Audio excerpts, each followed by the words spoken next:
And after that, there'll be an opportunity for you to participate by coming up and making comments or putting questions to the speakers. I would just ask you to form a line over there and recognize each and every one of you. So Michelle, please. Okay, thank you. Yes, Dr. Vipond said there are the best solar and wind resources here, and that's probably true, but it still costs $1 million a megawatt to integrate wind into the electrical grid, and that's from someone who works at ISO. The reference to heat and eat poverty, I've never heard of that PR agency, but I have read a lot of newspapers and reports, including peer-reviewed studies out of the UK, and they use that term. So maybe a PR firm started it, but it's a reality for people who are living hand to mouth. When Dr. Pizer was here in 2013, he told us that many pensioners go to thrift shops and they buy used paperbacks, like romance novels, to burn in their grill at home, in their fireplace at home, because they don't have money for the regular power.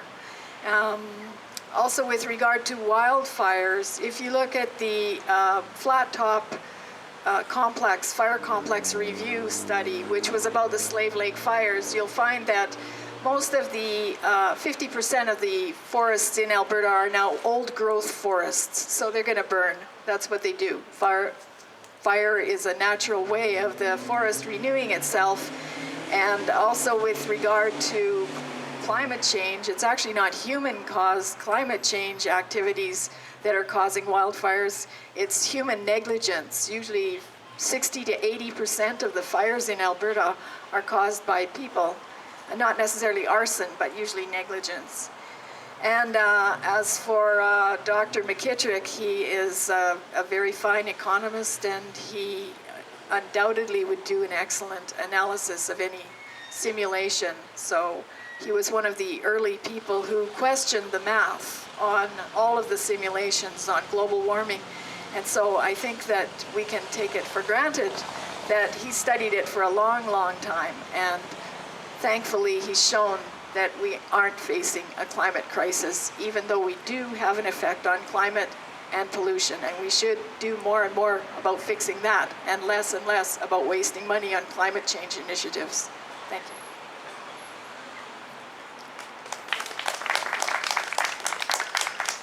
So before we invite the interveners to come up, I'd like to acknowledge our speakers.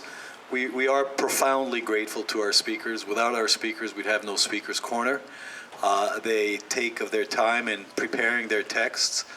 They take of their time by showing up, oftentimes always leaving their families behind. They put themselves out. So we really are truly grateful and indebted to you both for coming.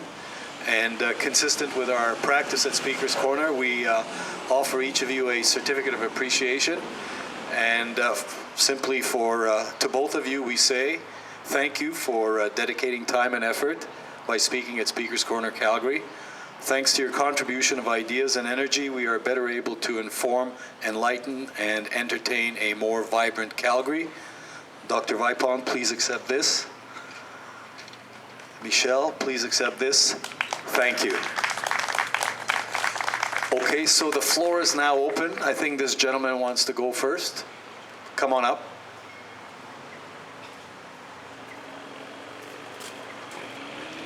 So you mentioned the 11-year solar cycle. So to the best of my knowledge, we're currently at the minimum end of that cycle. However, the NOAA data shows that ocean temperatures are continuing to rise. So I'm wondering how you would reconcile the solar minimum with continuing rising in ocean temperatures. Like, where's that extra energy coming from? Well, I'm not the right person to answer that question because I'm not a scientist myself. So I'm not even going to try and answer it. I am going to refer you to Dr. Nir Shaviv and his work on the solar influences. And one of the references that he makes is that the ocean is like a calorimeter that absorbs a lot of heat, and it is kind of a phased sequence with the solar cycles. So I'm going to shut up there before I make a fool of myself, but I will refer you to his work. Actually, he had an article in the National Post in June about that. But he has a blog called Science Bits. Just a quick comment on Nir Shaviv. Feel free to Google him. I don't believe he has a single peer-reviewed article out there. Just a note on Nir Shaviv, he has about 30 peer-reviewed articles on this specific topic and many on astrophysics. You can see his work on Hebrew University. How do you spell that name? Nir, that's his first name. Last name Shaviv, Shaviv. And he is an IBM Einstein Fellow who's recently completed a sabbatical at the Princeton Institute for Advanced Study. Thank you very much. Next intervener, Mr. Terleski. So we know him by name. You know, it's important to me to not just hear what people say, but actually what the people say and what they do. And you know, I don't know much about the lifestyles of these two speakers, but let's look for a minute at the proponents of this idea that the whole planet's going to die due to climate scientists. For instance, Al Gore. Remember Al Gore? Al Gore ran for president of the United States. What was entailed in Al Gore to seek the nomination to become president of the United States? He had to go to a whole bunch of votes all across the United States. You know how he did that? He hopped in private planes and flew all over the planet to do that. Now, you'd think if he was a proponent that we're all going to die, that he wouldn't even think of running for president, because in the process of running for president, he's contributing to pollution by flying in a private plane all over the place. It was also documented that Al Gore, in his mansion in Tennessee, burns more electricity than any average citizen in the whole entire state. Oh, I'm getting into it. It's also common sense. I know that hurts to hear that, but I'll get to the question. You know, it's in general. It's in general. I urge you as well to go over to that garbage can right over there before you leave and take a look at these.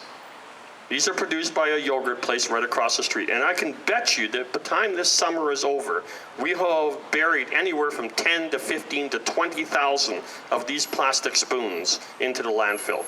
And you can come back in 20 years and dig it up and it'll still be there. So why isn't there a campaign to perhaps have the yogurt place produce wooden spoons instead of plastic ones? We don't.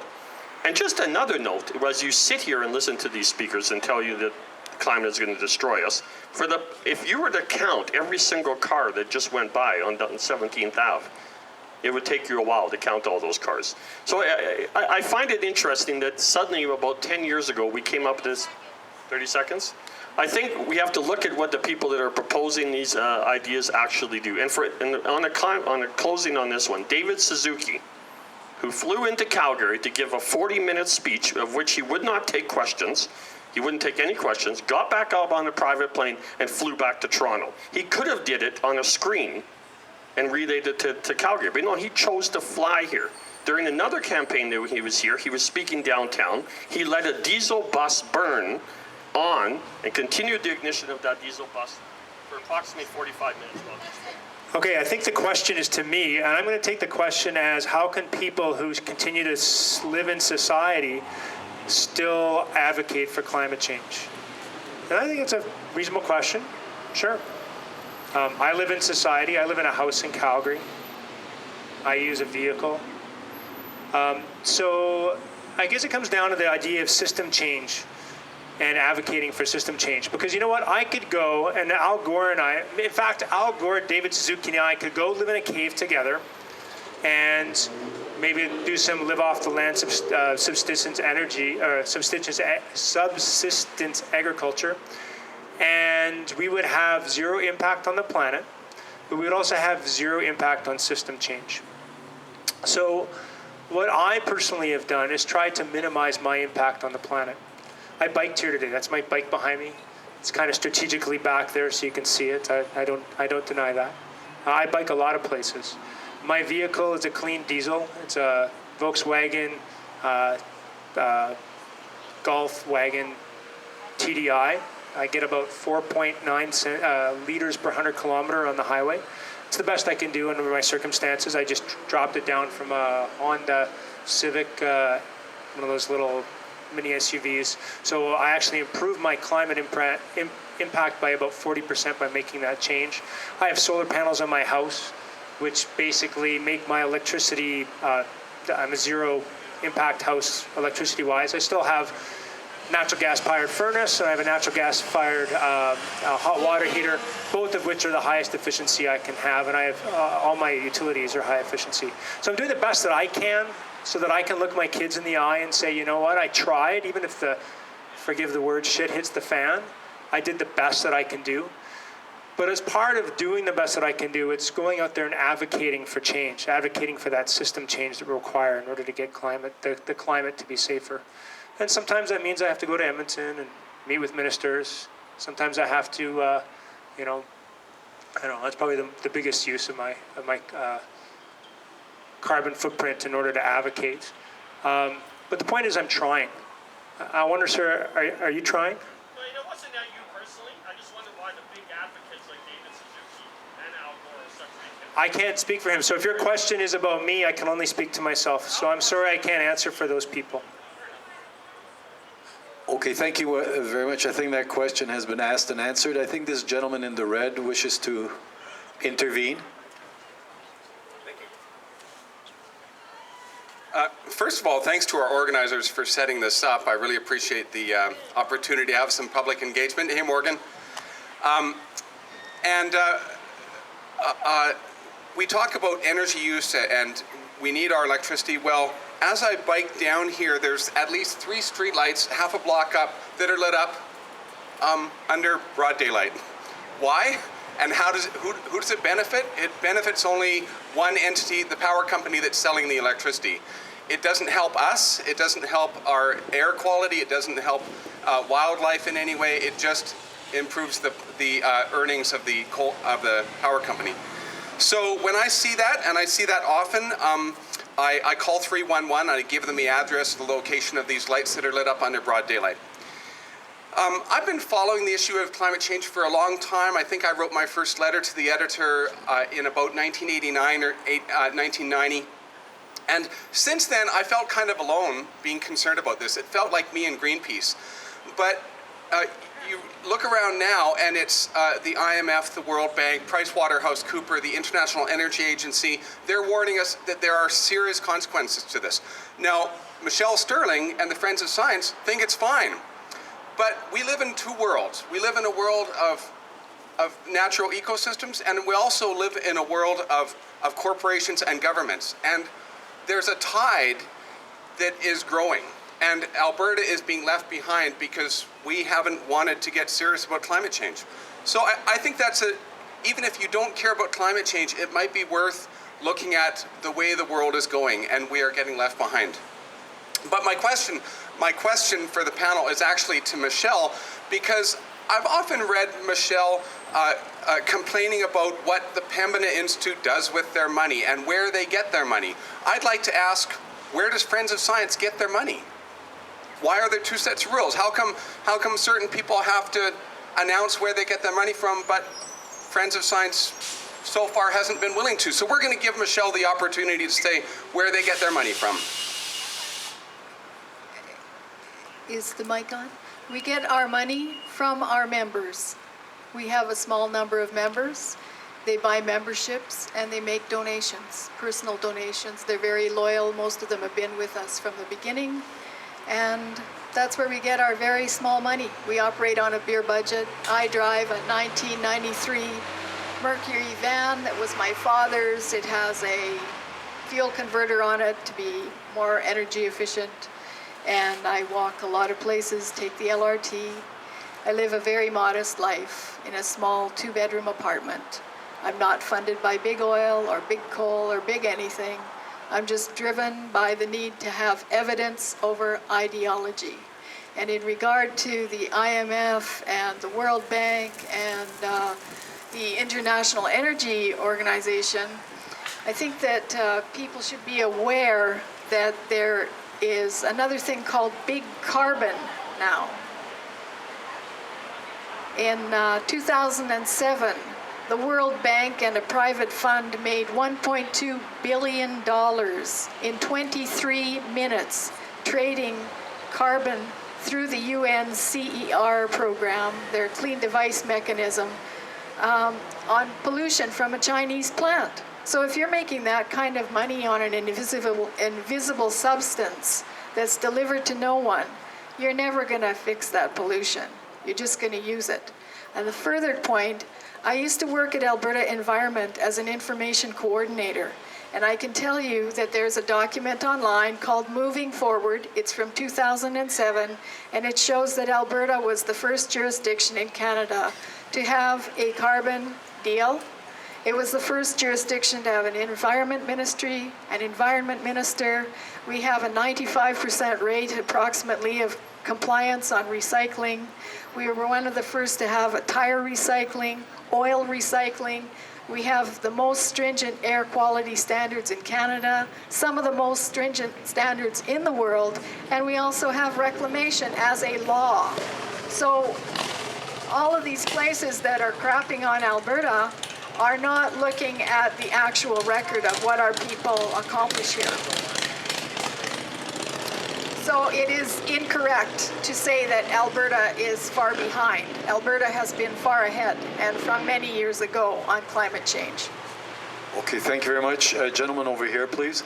Now, I should mention that you're at liberty to come up and simply comment. You need not necessarily have a question. Of course, questions are also welcome. Hello, my name's Colin Pierce. I'm actually a self-employed carpenter. Most of my clients come from the energy industry. And I would like to know from our speaker here, and I'm going to try and keep this on topic as far as health goes. I worked in China for 3 years in 98, 99, and 2000. And it is the most air-polluted place in the world. I saw it personally and lived it. And the people there are healthier and live longer than they do in Canada. And I'd like you to explain that. Can you give me your statistics? Because my understanding is coal is killing thousands of people a year. No, it's not about living it. I'd like to know that the peer-reviewed data that you're getting that from, because anecdotal data doesn't cut it. So it's, my understanding of I think you're right. China is very, very, very polluted, and their life expectancy is way less than ours, and they have a lot of illness associated with that air pollution. So that's all right. I appreciate your answer. The other thing I'd like to mention, or just to stay on topic and keep it to the two topics we're discussing, is the economic impact to Alberta for taking on Ontario-style green energy programs. I'm not sure everyone is aware of how much debt has been incurred by ramping up green energy in Ontario. They keep saying that the costs are coming down and everything else, but as the cost of fossil fuels goes down, the cost of green energy goes exponentially higher. And I'd just like to know how you would somehow counter this and create savings for Alberta. Sure, absolutely. So there's a couple answers to that. The first is a lot of the Ontario costs are more associated with the nuclear refurbishment and the necessary improvements to the transmission system that's been occurring in Ontario. So it's not necessarily, renewables does play a part of it, but it's not the majority of the increase in costs. We actually don't think that Ontario should be a model for Alberta. We think that Germany and Nova Scotia are better models.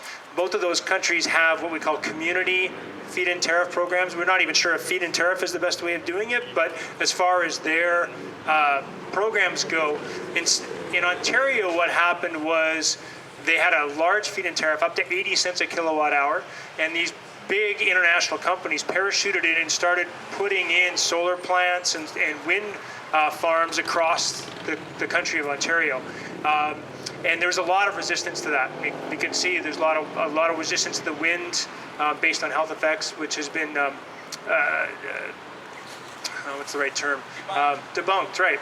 By Health Canada in 2 studies in the last year and multiple studies around the world. But what Germany and Nova Scotia did was different. What they did is they said, instead of having big companies come in and put in these plants, let's have something called a COMFIT, or community feed-in tariff. And what that means is that every single small distributed energy project in Nova Scotia has to be funded 51% by a community organization. What does that mean? It means First Nations, hospitals, community organizations, co-ops, so cooperatives of citizens. And those 51% ownership, they benefit from the money coming in, and then 49% is usually from an international corporation. So the funding is shared and the benefits are shared, and that's created a lot more buy-in. In fact, there's so much renewable energy owned by citizens in Germany that if they were to somehow decide to take away the subsidies for renewables in Germany, there'd be mass outcry. It's huge. So we're advocating more for that community-based system rather than the big corporations coming in and causing trouble, like you said. Is anyone else aware of the actual carbon footprint of erecting a windmill? A good friend of mine is a rigger, and actually that's what he does for a living, is erect windmills. And the costs are astronomical, actually, to put up a windmill. It's all government subsidized. And when they break down and need replacing, presently there is no money left to do that. And a lot of the ones that you see down in the Crow's Nest Pass are standing there still. And there's a lot of windmills. I believe in solar power, don't get me wrong. And I'm not trying to debunk green energy. I'm just saying that it's going to cost an astronomical amount to replace coal-fired power in Alberta.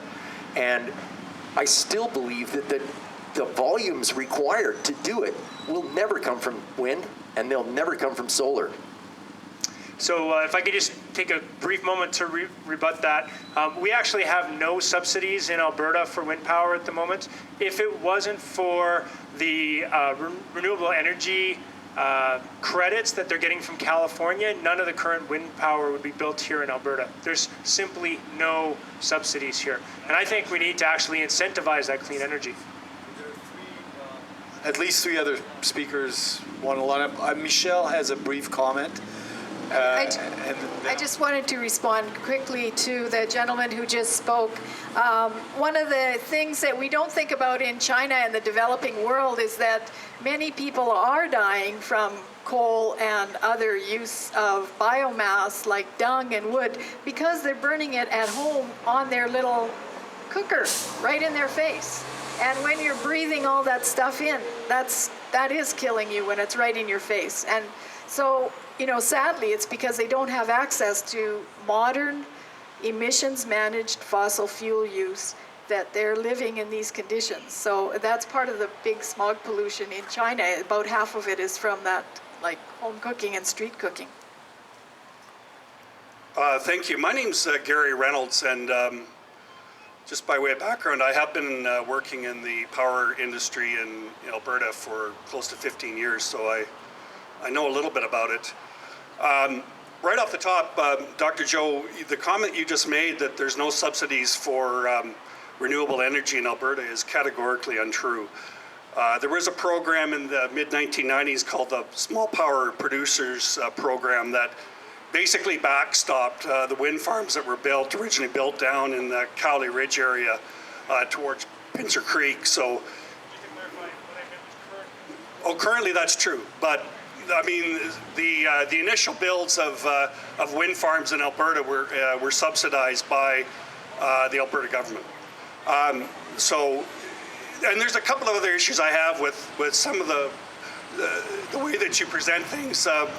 First of all, Alberta is not like Ontario. We're not even coming from anywhere near the same starting point. Ontario was able to shut down their coal plants within 10 years because they came from a much lower starting point. They had nowhere near over 50% of their generation from coal power. So that's one factor that people should know. You can't make those kind of comparisons because it's a much different starting point. We've got over 50% of our generation from coal, so it would be a much bigger and costlier process. And as far as the cost factor goes, Michelle mentioned it in her talk, but people have to understand that if there's going to be early retirement of the coal plants, that's not going to be at no cost. There's going to have to be compensation given to the power companies for shutting down those plants in advance of their normal retirement age, and those costs will be in the hundreds of millions of dollars, potentially billions of dollars. And where's that money going to come from? It's going to come from your and I pocket. I mean, it's got to come from somewhere. and it's going to come out of our taxes or it's going to go into electricity rates. And then the other thing, I'm going to get here to a question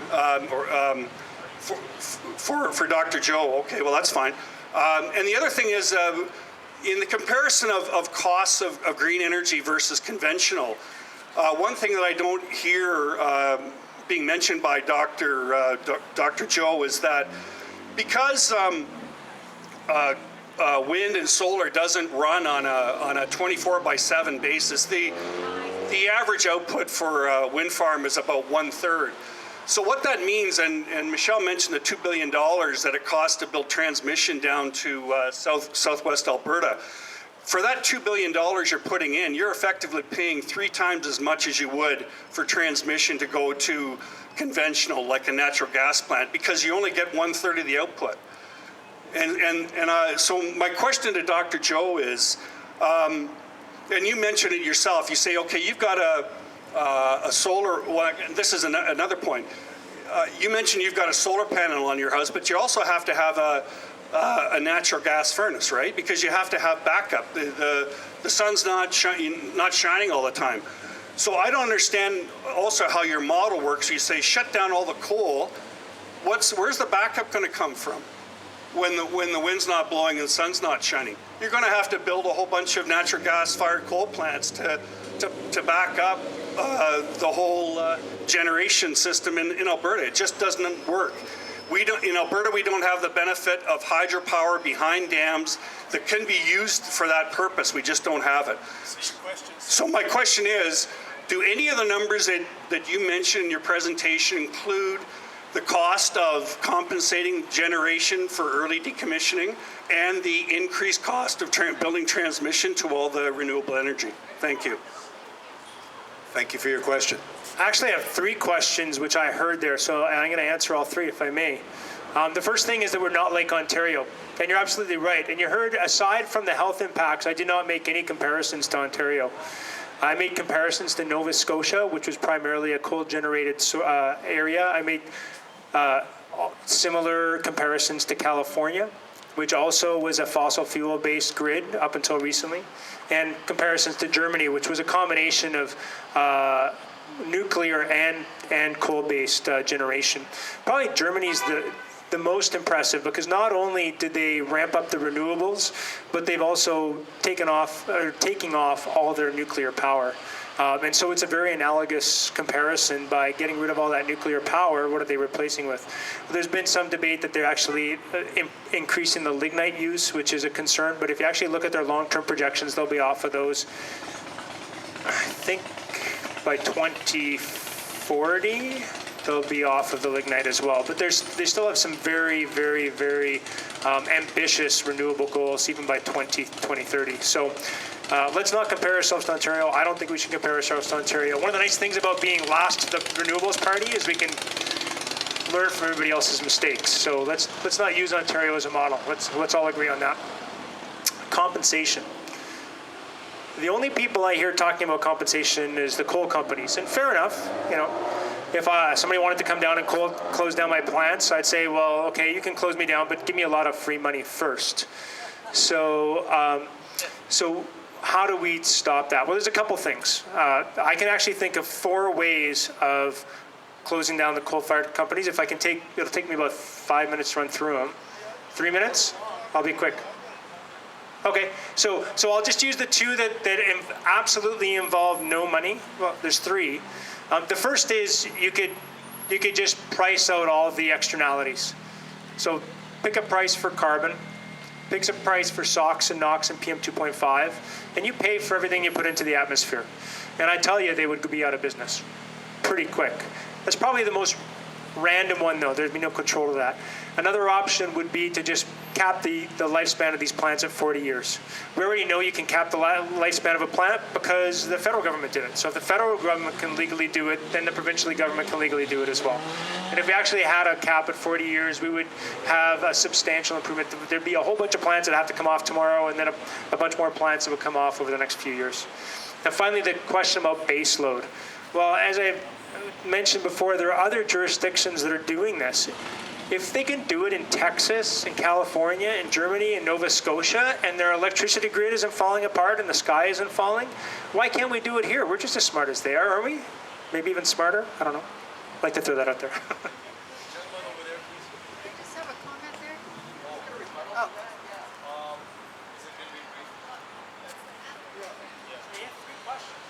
I just have a comment. First of all, I agree with the lady here in the debate. But as far as the climate change model, which is part of sustainable development that the United Nations is promoting, right? Which is sponsored by all these major corporations. Well, if that's legitimate, right? If the climate models that they're promoting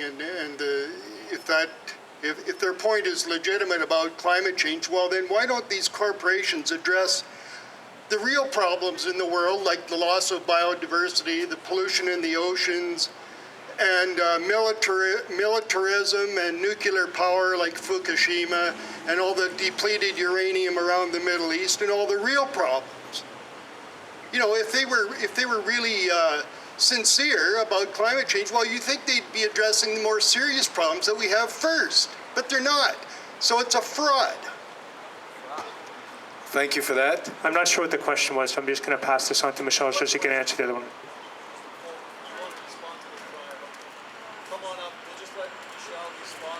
Actually, no, it's okay. Go ahead. Are you sure? Yeah.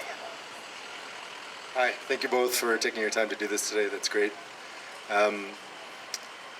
This gentleman set me up nicely. Businesses respond to cost risk and political risk. And if I challenge you to pick up any annual report for any generator in North America, and one of their top 5 risks will be change. So I'm not going to debate climate change. There's change happening in short term, and companies are responding to it.